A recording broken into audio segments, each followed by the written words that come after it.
جلوبال اجنسي اي واحد يكون دوز مع اكسبيريونس، كل واحد اكسبيريونس ديالو تكون مختلفه على اون اوتر اكسبيريونس، ولكن ندوز معاهم اكسبيريونس دو لونغ تيرم، ودوز معاهم بزاف د الحاجات، عشت معاهم بزاف د الحاجات. آه، كنت فات مع جلوبال اجنسي في الاول بولندا، مالوغوزمون كان ديك الوقيته ديال ليكيفالونس اللي تزادات بزاف ديال الوراق اللي كانوا يتزادوا وما كانش تيستات ليا، ولكن الحمد لله وقفوا معايا، قالوا لي غادي نعاود معكم الدوسي زيرو. بزاف ديال الحاجات اللي نورمالمون اجونس واحده اخرى تقول لك خلص عليها، وقالوا لي بالعكس.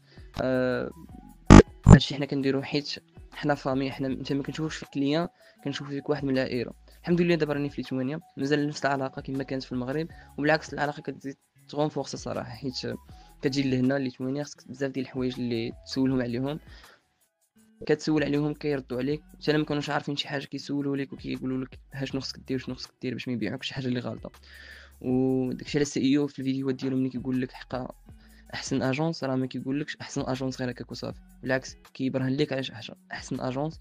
احسن ماشي اجونس، انا بالنسبه لي احسن عائله واحسن لاله اسماء اللي فين ما سولتيها صباح ليل في اي وقيته كترد عليك، كتعطيك الوقت الكامل ديالك. حيت راه الانسان عنده عقل وكيسول على راسو بزاف، وغادي تمشي يجرب بزاف ديال لي زاجونس، ورغم ذلك ما غاديش يلقى هاد التعامل واخا بريزونسيال. الوغ هنا ممكن تخدم معاهم بريزونسيال، ممكن تخدم معاهم انديفيدويال، وكتلقى بالعكس فين ما سولتيهم، فين ما اي حاجه وقفتي عليها كيقولوا لك احنا معاك. داكشي علاش جلوبال اجنسي ماشي شي اجونس واحده اخرى. وبغض النظر كاع اجونس ولا لا، الناس راه كيدوزو دي اكسبيريونس وكيخرجوا منهم دي ريزولطا اللي ممكن انهم يكونوا نيجاتيف ولا بوزيتيف، وكتكون عندهم واحد لا فالور اجوتي في البيرسوناليتي ديالك، في لي زيدي ديالك. داكشي علاش بالنسبه لي انا بالعكس بزاف الحاجات اللي تعلمتهم، بزاف الحاجات اللي تزادوا فيا. وممكن انك كاع تسالي الباركور ديالك، الوغ ماشي غير في الباركور حقا صافي وصلتي لهنا الله يعاون، ولا ممكن انك تخدم قضيتي امورك صافي الله يعاون.